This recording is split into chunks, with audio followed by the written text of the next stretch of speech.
All right, everyone, welcome back into another NFL DFS video. Going to be breaking down the Monday night showdown between the Denver Broncos and the Cleveland Browns here for you guys. And I will say, this is actually a pretty fun slate for me. I like this slate a lot more. I actually just got done doing my props video for this, and it's a slate in which I didn't love for props, and I actually like it decently for NFL DFS. That's because there's some slight edges that I think we are getting pricing-wise that we could take advantage of. And for the most part, it does feel to be that we have 4 players that we know we should be going in on, and that's just finishing out the rest of the build correctly. So with that, guys, let's go ahead and get into it.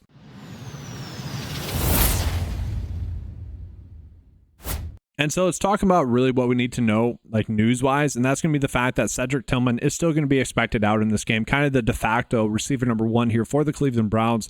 Now that has been Jerry Jeudy. This is going to be a revenge game for Jerry Jeudy. The one thing that we know about Jerry Jeudy, and I teased this in the props video as well, is that Jerry Jeudy is soft. At least that's why he had to leave Denver pretty much, because he's soft. Steve Smith called him out on it, and he has been. Now, he has been playing much better recently. He's looked pretty solid, but he does have Jameis Winston throwing him the football. Now, the thing with it is, all the Cleveland Browns receivers and quarterbacks, including Jameis Winston, are going to get a difficult matchup here. And so for the most part, we are probably staying away from the Cleveland Browns. We'll get into the rest of the Cleveland Browns picks in general here, but I want to jump on into the Denver Broncos because we do know that this is a difficult matchup here for the Cleveland Browns. We also know that's Jameis Winston as the quarterback. And so with that, I do think being on the Denver Broncos defense is going to be a solid idea in this game. And we look at this kind of game log here for the Denver Broncos, and it's been pretty solid, right? The only bad game really against the Chargers, only 3 points there, and then against Baltimore as well, -3 points. I guess you could argue that the Chiefs as well, only 5 points. Like, if obviously they give us that, that's not going to be good enough, but given the matchup here with the Cleveland Browns, I do expect them to have a good game, and they have been playing well. I do like playing them in the flex. Obviously, I don't think we need to go crazy with that. I also like the fact that we can get to Courtland Sutton and also DeVaughn Vele pretty easily. Courtland Sutton has obviously been the receiver number 1 here for the Denver Broncos, and he's someone that I'll be happy to play. Now, whether that be in the captain spot or the flex spot, I'm going to get my proper exposure to him in both. Probably 20% or so in the captain. I'll probably get 20%. Actually, probably more. I'll probably be like 30% Sutton, 30% Bo Nix as well. But those are kind of the 2 clear-cut captain's plays. The only reason why you wouldn't play those 2 in the captain spot is so that you could get your exposure to them in the flex spot and kind of optimize getting everyone else into your builds that are going to be studs. But Courtland Sutton, definitely going to be someone that we need to be going out of our way to target. Just been a consistent fantasy producer, -1 game. And then the next play that I like a decent amount is going to be DeVaughn Vele. And if you guys have been following the channel really at all, whether that be for preseason NFL DFS or for my best ball coverage or just in general throughout the year, you know that I've been talking him up. And so the kind of production that he's had lately is not really a surprise. I've actually started him in a couple of fantasy season-long leagues as well, or used him a couple of times in some season-long leagues as well, including last week. 9 targets in that game, 6 receptions, 80 yards. And so the reason why I have liked him is basically because of Sean Payton talking him up. That happened in camp, and that talk was instantly followed up by them releasing Tim Patrick, and then instantly followed up by DeVaughn Vele having a very good week 1. And again, if you guys followed him throughout the preseason, not too shocking. He had 1 good game, then was injured. And that was kind of been the theme with him. He's been a little bit banged up. But over the last 3 weeks, he has kind of regained Sean Payton's trust after his injury and really not getting snaps randomly. It was strange. He has played in about 65% of the snaps in the last 3 games and has seen over 4 or at least 4 targets in every single game and had 4 receptions in every single game. We see a nice floor of 10 fantasy points. I do think there's a good chance we are going to get at least 10 fantasy points out of him. Now, he could be someone that maybe scores a touchdown instead of Courtland Sutton, and if he has that same role, he could actually be valuable in the captain spot. And I don't mind that. I just don't think we're going to need to do that on the slate. So obviously, if we're playing both of them, we're going to be getting to Bo Nix on this slate. I'm perfectly happy to get to him. He's been solid. He hasn't needed to rush the football as much lately as kind of what he was doing earlier on in the season. And that's because he's been throwing the football a little bit better. Now, I don't think we need to go crazy with it. Like, he hasn't been elite or anything like that. But the thing that stood out about kind of the Denver Broncos offense in the preseason and Bo Nix is Bo Nix didn't look great in the preseason, but he didn't look bad. He was being able to make the plays that were there for him, that were designed for him. A lot of his production during the preseason was a lot of first reads, and you just throw it off of the first read because it's open. He has developed past that. Now, don't get me wrong, but what makes the Sean Payton offense kind of run are a lot of those quick hitters, are a lot of those first reads, and Bo Nix has been able to produce. with those. And so I still think he's going to be someone we want to be looking at, and I still think he's going to be a solid play.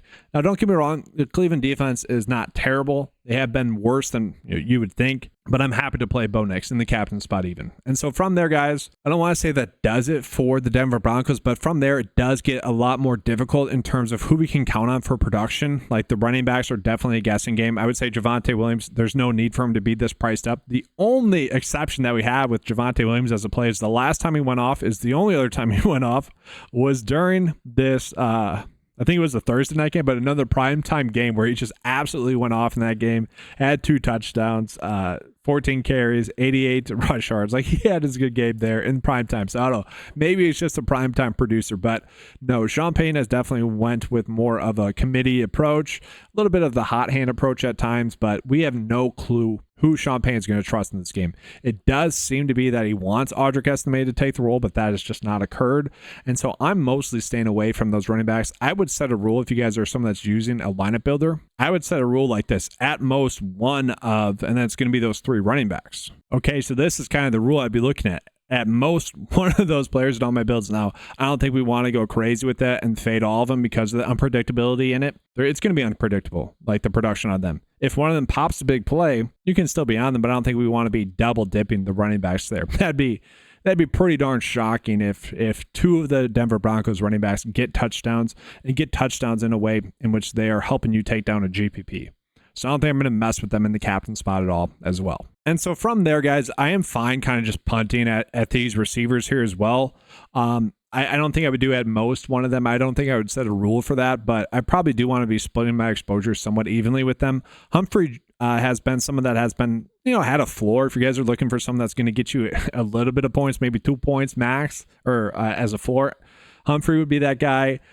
They have tried to get Troy Franklin going a little bit. That just has not occurred. He's shown flashes, but they just clearly don't trust him enough to really give him a lot of work. And then Marvin Mims Jr. has actually been getting a little bit more work recently as well. Maybe he's someone that pops. I'm kind of indifferent about all of them. You could be on one of them, but don't go crazy with it. They're more of lineup fillers, and I would spread out my ownership to them. And then tight ends wise, I just don't think it's worth it. And so now, guys, we're going to jump back into the Cleveland Browns here, and we're going to just kind of finish up here because there's really not that much to get into. I don't mind playing Jerry Jeudy, but if I'm playing Jerry Jeudy, I think I might as well just go with Elijah Moore, who's a little bit cheaper, 7.8. We have seen him have a decent floor. If we can lock in 5 fantasy points, honestly, from him at this cheap of a price, I'm kind of okay doing that. I do want to call it. There is one other player that I want to mention, Jeremiah Thrash. He's someone that did pop in the preseason. He is someone that has been getting some snaps as well. Really hasn't gotten any sort of targets or anything at all. And so this is going to keep his ownership extremely low. Like, he's not going to be owned at all. I would be surprised if that happens. But if you guys are searching for a value and you guys really like your build, I would suggest Thrash. He is someone that did pop in the preseason, actually looked pretty good.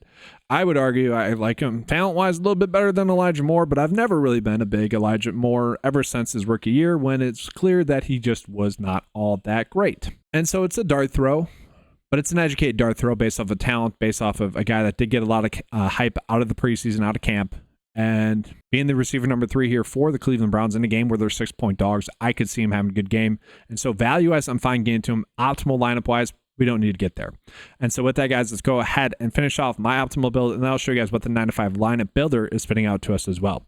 So I do think we are going to be fine getting to either the kickers here. If we are playing the Denver Broncos DST, we are probably playing one of the kickers for either team here. I'm kind of indifferent about it. Doesn't really matter to me. Go Will Lutz, but do we really want to go with a 5-to-1 ratio? That's what's concerning to me. So we'll see what the 9-to-5 lineup builder is spitting out to us. And so I did include those rules here, but what we're going to notice, guys, is that it is, I don't love doing like Broncos DST in the captain spot. Like, I don't necessarily want to do that, and I don't necessarily want to be playing both Broncos and Browns DSTs together. That's something that I'm going to go ahead and do another player group for. I want at most one of those in all my builds. So especially in the captain spot and flex, I don't want to be double dipping those two. I don't see that being the optimal approach. If you guys see me keep looking down, I'm watching some of my parlays from the Sunday Night Football game, hoping that Josh Allen just scored another rushing touchdown. And I actually just did that rule here, guys. So I'm going to show you guys what's spinning out to us. just to adjust for it correctly, just to give you guys that proper example of what I like. So it is then getting to Bo Nix, Broncos DST, Cortland Sutton, David Njoku. I don't hate that, guys. I see David Njoku as more of a shoulder shrug play, but this is a better split where you are getting thrashed, so the data does like him, and then Winston as well. You can easily get to Winston on this slate as well. Jordan Atkins, tight end wise, kind of a punt play. I think I would rather get to thrash. Another decent build here. So some okay options, but we are going to notice we are getting to 57% Denver Broncos and only 43% Cleveland Browns. So I do think that's pretty solid there. 100% Jameis Winston. That is crazy to me. No, I don't like that. I don't like that at all. I'd rather get to Sutton. I'd rather get to DeVaughn Vele more. That's going to be my priorities. But it is interesting to see that the data is seeing it a little bit differently. So it is definitely going to be more of a GPP intensive type slate. Now, guys, that's going to do it for this video. If you guys want access to the 9to5 lineup builder, head on over to 9to5sports.com. Get access to that for just $10 a month. When you use the promo code KEEPCASH and get it the first month for 20% off. That's going to be all, guys. Make sure to give a like and subscribe to the channel. That does help out, honestly, immensely. And if you guys do that, that just helps me to be able to put out more and more content, which I've been able to do because you guys have been showing the love lately. So appreciate it, guys. That's all. Good luck. And as always, let's keep cashing.